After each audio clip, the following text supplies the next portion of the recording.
Hello everyone. I hope आप सभी अच्छे से होंगे एंड आई होप कि आप सबकी प्रिपरेशन अच्छे से जा रही होगी। तो चलिए टॉपिक स्टार्ट करते हैं of BEd and course title educational measurement and evaluation. Topic start करने से पहले मैं बताना चाहती हूँ मेरी चैनल पे एजुकेशन एम्पावरमेंट पे आप विजिट कर सकते हैं। वहाँ पे प्लेलिस्ट मैंने बनाए हुए हैं, जितने भी कोर्स टाइटल है, चाहे फर्स्ट सेकेंड थर्ड और फोर्थ सेमेस्टर हो, आपकी आसानी के लिए मैंने सारी वीडियोज़ इन ए क्यू अपलोड किए हुए हैं। तो आप अच्छे से वहाँ पे विजिट कर सकते हैं, आपको सर्च भी नहीं करना पड़ेगा। आप वहाँ पे मेरे चैनल पे आने के बाद आप जो मैंने प्लेलिस्ट बनाया हुआ है वहाँ पे हर किसी कोर्स स्टाइल के ऑर्डर वाइज वीडियोस अपलोड किए हुए हैं। तो चलिए स्टार्ट करते हैं आज का हमारा topic of course title educational measurement and evaluation, that is estimation of reliability. इससे पहले जो वीडियोस अपलोड किए हुए हैं मैंने वो वैलिडिटी एंड रिलायबिलिटी पे थे। तो यहाँ पे हमें देखना है एस्टिमेशन ऑफ रिलायबिलिटी और test retest method and split half method हमें देखना है। तो यहाँ पे पहले हम देखते हैं एस्टिमेशन ऑफ रिलायबिलिटी का मतलब। ठीक है, एस्टिमेशन ऑफ रिलायबिलिटी का मतलब है किसी टेस्ट या असेसमेंट की कंसिस्टेंसी को मेजर करना। ठीक है, यानी ये देखना कि क्या टेस्ट हर दफ़ा सेम रिजल्ट्स दे रहा है जब उसे रिपीट किया जाए। ठीक है, कंसिस्टेंसी का यहाँ पे मतलब है सेम रिजल्ट आना जब उसे रिपीट किया जाए एक टेस्ट को। ठीक है, एजुकेशनल टेस्ट्स में रिलायबिलिटी को मेजर करने के लिए दो कॉमन मेथड्स है, ये दो। ठीक है, टू कॉमन मेथड्स हैं। First is test retest method and second is split half method. दोनों मेथड्स का मकसद जो है वो होता है कि टेस्ट का कितना रिलायबल है या टेस्ट कितना रिलायबल है, यानी अगर स्टूडेंट्स ने टेस्ट दोबारा दिया या उसके पार्ट्स को अलग अलग चेक किया जाए तो क्या रिजल्ट्स कंसिस्टेंट होंगे, मींस क्या रिजल्ट सेम होंगे। अगर टेस्ट रीटेस्ट मतलब कि दो अलग अलग टाइम्स पे एक ही टेस्ट रिपीट किया जाए तो क्या वो रिजल्ट सेम देगा, और अगर उसी सेम टेस्ट को दो हिस्सों में डिवाइड किया जाए, जैसे स्प्लिट का क्या मतलब है, अलग अलग करना, टेस्ट रीटेस्ट मतलब दोबारा लेना किसी टेस्ट को, रीटेस्ट का मतलब। ठीक है, यहाँ पे अगर आप वर्ड्स ही देखेंगे तो इनका वर्ड्स में ही मीनिंग छुपा हुआ है। ठीक, तो यहाँ पे इनका यही मकसद है। अब हम देखते हैं टेस्ट रीटेस्ट। ठीक है, क्या होता है। देखिए यहाँ पे मैं नोट्स भी प्रोवाइड कर सकती थी, मतलब वो लिख के उसमें से आपने बोला था कि ये हमें मतलब पढ़ना आता है लेकिन आप हमें अच्छे वे में, इजी वे में मीनिंग समझाओ बस, तो हमें लिखना है आ जाएगा। क्योंकि बीएड में ऐसे स्टूडेंट्स नहीं है कि जिनको कुछ भी नहीं लिखना आएगा, उनको बस समझने के लिए मतलब चाहिए, तो वो फिर खुद लिख देते हैं, मतलब आप फिर खुद लिखोगे आंसर पेपर में। तो यहाँ पे मैं बस आपको मीनिंग समझाऊंगी। ठीक है, आप भी इसको मतलब पढ़ सकते हो, लेकिन किसी के पास टाइम नहीं होता है डिफरेंट मटेरियल ढूंढना या ऐसा वैसा कुछ, तो मैं यहाँ पे आपके लिए इजी मटेरियल या इजी वे में समझाने की कोशिश करती हूँ। तो यहाँ पे टेस्ट रीटेस्ट के बारे में हम पढ़ते हैं। टेस्ट रीटेस्ट मेथड ये देखने का तरीका है कि एक टेस्ट को दो दफ़ा लगाने के बाद जो स्कोर्स मिलते हैं, ठीक है, दो दफ़ा लगाने के बाद जो स्कोर्स मिलते हैं वो कितने सिमिलर है। सिमिलर का मतलब है वो कितने सेम है। इस मेथड में एक टेस्ट को दो, ठीक है, दो अलग अलग टाइम, टेस्ट रीटेस्ट में आप टाइम याद रखना, दो अलग अलग टाइम पे लगाया जाता है और दोनों दफ़ा के रिजल्ट्स को कंपेयर किया जाता है। जो दो अलग अलग टाइम्स पे टेस्ट लिया गया उनके रिजल्ट्स को कंपेयर किया जाता है। ठीक है, अब आप बोलोगे मैम कैसे, ये कैसे काम करता है, तो ऊपर आप हेडिंग लिखना, हाउ डज इट वर्क। ठीक है, इट वर्क, कैसे ये टेस्ट रीटेस्ट मेथड वर्क करता है। पहले पॉइंट पे आप लिखना है, पहले एक ग्रुप को टेस्ट किया जाता है। ठीक है, ग्रुप ए है, इसको टेस्ट किया जाता है।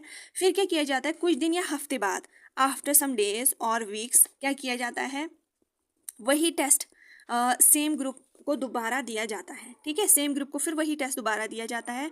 फिर पहली दफ़ा और दूसरी दफ़ा के स्कोर्स को, जो पहले लिए थे और फिर दूसरी दफ़ा जो स्कोर्स लिए थे, के दरमियान कोरिलेशन किया जाता है, मतलब कोरिलेट किया जाता है, देखा जाता है इन रिजल्ट्स को, मतलब कितना स्ट्रॉन्ग रिश्ता है दोनों रिजल्ट्स में वो देखा जाता है कोरिलेशन के टाइम। ठीक है, अब रिजल्ट्स में अगर ज़्यादा रिलेशन मतलब ज़्यादा कोरिलेशन हुई, हाई कोरिलेशन का मतलब है कि टेस्ट रिलायबल है क्योंकि स्टूडेंट्स का परफॉर्मेंस हर दफ़ा सिमिलर आ रहा है। कम कोरिलेशन, अगर लो कोरिलेशन का मतलब आया तो लो कोरिलेशन का मतलब है कि टेस्ट रिलायबल नहीं है क्योंकि स्टूडेंट्स के स्कोर्स बहुत फ़र्क कर रहे हैं। ठीक है, अब एग्जाम्पल के तौर पे, अगर एक टीचर अपनी क्लास को अगर एक टीचर अपनी क्लास को एक इंग्लिश ग्रामर टेस्ट मंडे को देती है और फिर वही टेस्ट नेक्स्ट मंडे को लगाती है, तो दोनों टेस्ट्स के रिजल्ट्स को कंपेयर किया जाता है। अगर स्टूडेंट्स का परफॉर्मेंस सिमिलर होता है तो ये टेस्ट रिलायबल है। ठीक, अगर हाई रिलायबिलिटी हुई तो मतलब फॉर एग्जांपल हाई रिलायबिलिटी हुई, एक स्टूडेंट है, पहले टेस्ट में उसके 85 मार्क्स मिले और दूसरी दफ़ा भी उसको 83 या 86 मिलते हैं, तो टेस्ट रिलायबल है हाई रिलायबिलिटी केस में। लो रिलायबिलिटी अगर उसी स्टूडेंट्स के पहले टेस्ट में 85 मार्क्स मिलते हैं और दूसरे टेस्ट में उसको 60 मार्क्स मिलते हैं तो टेस्ट रिलायबल नहीं है, क्योंकि रिजल्ट्स इनकंसिस्टेंट है, मीन्स सेम नहीं है। अगर उसको एक मंडे उसका एग्ज़ाम हुआ, उसके मार्क्स 9 आउट ऑफ 10 है, और फिर दूसरे मंडे उसी का एग्ज़ाम हुआ तो उसके 4 आउट ऑफ 10 है, तो हम बोलेंगे, अगर हम यही कोरिलेट करेंगे तो इसमें लो रिलायबिलिटी है, तो टेस्ट जो है इसमें इनकन्सिस्टेंसी है और ये रिलायबल नहीं है। अब इस मेथड के एडवांटेजेस आप लिखना, ठीक है, क्या है एडवांटेजेस या फ़ायदे क्या है इसकी या मेरिट्स क्या है।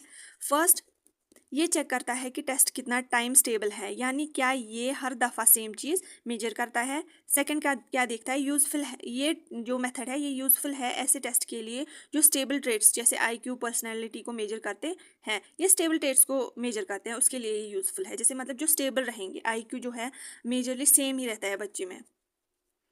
तो डिसएडवांटेजेस क्या रहेंगे इस मेथड के,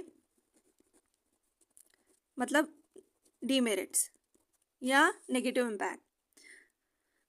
पहले तो टाइम की बात, अगर हम बात करें टाइम का, तो टाइम का इफ़ेक्ट बोलेंगे हम, या टाइम का असर। अगर स्टूडेंट का मूड या हेल्थ, ठीक है, इसमें लिखना आप स्टूडेंट का मूड, हेल्थ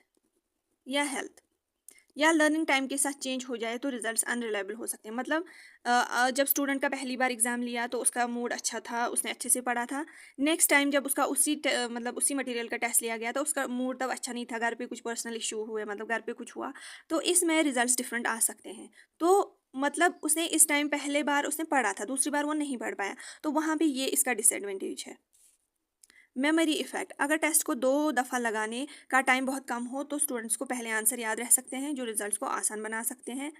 थर्ड डिसएडवांटेज है 2 बार लगाना।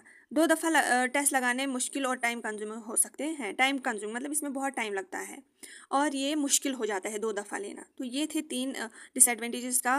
फर्स्ट, टाइम का असर, memory effect, and second is 2 बार लगाना, मतलब 2 टाइम्स ये टेस्ट कराना बहुत डिफिकल्ट हो जाता है और टाइम कंज्यूमिंग है। अब हम देखते हैं यहाँ तक हमने क्या पढ़ा। हमने देखा टेस्ट रीटेस्ट क्या होता है, कैसे हम ले सकते हैं, हम how we can conduct it. Next हमने देखा कि हाई कोरिलेशन का मतलब क्या है, कि या लो कोरिलेशन का मतलब क्या है। फिर हमने देखी इसके एडवांटेजेस और डिसएडवांटेजेस टेस्ट रीटेस्ट मेथड के। अब हम देखेंगे स्प्लिट हाफ मेथड क्या होता है, ठीक है। नेक्स्ट मेथड जो है that is split half method.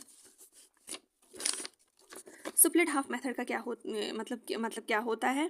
Split half method ये चेक करता है कि टेस्ट के आइटम्स या क्वेश्चंस कितने इंटरनली कंसिस्टेंट है, यानी एक टेस्ट के अलग अलग पार्ट्स एक ही चीज़ को कैसे मेजर करते हैं। इस मेथड में एक ही टेस्ट को 2 हिस्सों में डिवाइड कर दिया जाता है, ठीक है, स्प्लिट मतलब डिवाइड करना, और फिर दोनों पार्ट्स के रिजल्ट्स को कंपेयर किया जाता है। एक टेस्ट को 2 पार्ट्स में डिवाइड किया जाता है, फिर इन्हीं के रिजल्ट्स को कंपेयर किया जाता है आपस में। तो हाउ इट वर्क्स, पहले तो टेस्ट जो है, टेस्ट के क्वेश्चंस को 2 इक्वल हिस्सों में, इक्वल हाफ्स में डिवाइड किया जाता है, जैसे ऑड नंबर या इवन नंबर, ठीक है, ऑड नंबर या इवन नंबर में डिवाइड किया जाता है। फिर क्या किया जाता है, हर स्टूडेंट के 2 हाफ्स के स्कोर्स को अलग अलग कैलकुलेट किया जाता है, ठीक है। फिर दोनों हाफ्स के दरमियान कोरिलेशन देखा जाता है। हाई कोरिलेशन का मतलब है टेस्ट आइटम्स एक ही कॉन्सेप्ट को एक्यूरेटली मेजर करते हैं। इसमें हम एग्जाम्पल देखते हैं। अगर एक मैथ टीचर है, ठीक है, मैथ टीचर है, उसने अपने 20 क्वेश्चंस रखे, उसने पेपर में 20 क्वेश्चंस रखे, तो पहले वो फर्स्ट 10 क्वेश्चंस अलग रखेगा, सेकंड 10 क्वेश्चंस अलग रखेगा, और अलग अलग ग्रुप्स में ये मतलब देगा जो भी टीचर है, मैथ्स टीचर।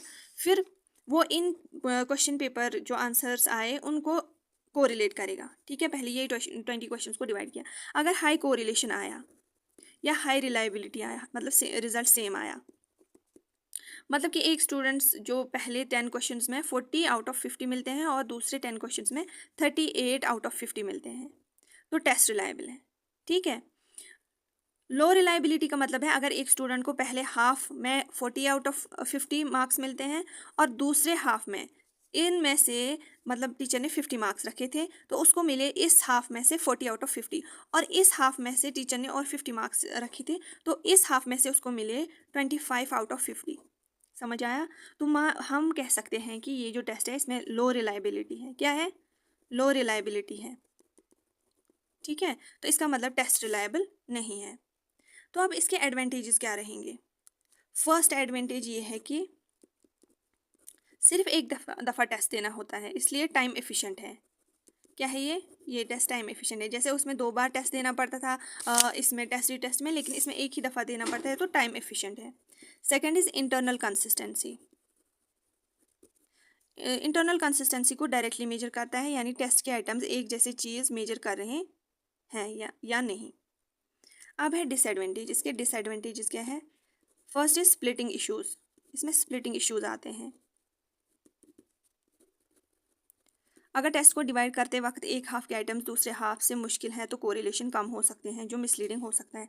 जैसे एक टीचर ने अपने पेपर में 20 क्वेश्चंस रखे, 10 अलग रखे और मतलब और 10 अलग रखे। इसमें इजी क्वेश्चंस हुए और इसमें टफ क्वेश्चंस हुए, तो इसमें रिलायबिलिटी जो है वो कम हो सकती है और इसमें मिसलीडिंग हो सकती है।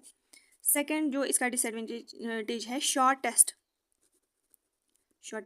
ये मेथड लॉन्गर टेस्ट के लिए ज़्यादा इफेक्टिव होता है। शॉर्ट टेस्ट में डिवाइड करने से ज़्यादा फर्क आएगा और रिजल्ट्स अनरिलायबल हो सकते हैं। ठीक है, तो यहाँ तक आई होप आप सबको समझ आया।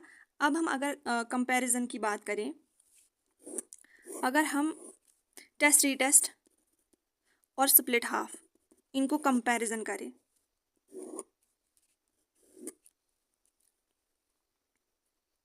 ठीक है, कंपैरिजन के टाइम अगर हम टेस्ट एडमिनिस्ट्रेशन की बात करें, टेस्ट एडमिनिस्ट्रेशन, ये जो टेस्ट रीटेस्ट है ये 2 दफ़ा 2 टाइम्स कंडक्ट किया जाता है। ये बस सिंगल टाइम कंडक्ट किया जाता है, एक ही दफ़ा। व्हाट इट मेजर्स, यहाँ पे इसमें टेस्ट एडमिनिस्ट्रेशन में आप ऐसे लिखना, फिर सेकंड में लिखना व्हाट डज इट मेजर, या ये क्या मेजर करता है। फिर इधर लिखना है टाइम के साथ परफॉर्मेंस की स्टेबिलिटी। ठीक, ये क्या मेजर करता है? टेस्ट के आइटम्स की इंटरनल कंसिस्टेंसी, ये वाला मेजर करता है इंटरनल कंसिस्टेंसी। ये टाइम के साथ स्टेबिलिटी मेजर करता है, परफॉर्मेंस की स्टेबिलिटी मेजर करता है। फिर यहाँ पे लिखना टाइम फैक्टर, इधर लिखना 2 टेस्ट देने के बीच का टाइम गैप अफेक्ट कर सकता है। इसमें टाइम का कोई रोल नहीं है। इसमें जब 2 टेस्ट देने के बीच का जो गैप आता है वो अफेक्ट कर सकता है इसकी रिलायबिलिटी को। फिर लिखना सूटेबिलिटी। ठीक है, सूटेबिलिटी, सॉरी यहाँ पे थोड़ा ये रफली हो गया, लेकिन आप समझना कैसे लिखना है। ठीक है, test administration, what it measures, time factor, फिर यहाँ पे सूटेबिलिटी। स्टेबल ट्रेट्स जैसे IQ वगैरह को मेजर करता है। ये इंटरनल कंसिस्टेंसी चेक करने के लिए बेस्ट है। ठीक है, ये स्टेबल ट्रेट्स को चेक करता है, ये इंटरनल कंसिस्टेंसी को मेजर करता है। अब इसमें टेस्ट रीटेस्ट में नीचे एग्जाम्पल लिखना, ऐसी बॉक्स बनाना, एक स्टूडेंट का एक दफ़ा और एक वीक बाद टेस्ट करना। और इसमें क्या किया जाता है, एक टेस्ट को ऑड और इवन नंबर्ड क्वेश्चंस में डिवाइड किया जाता है।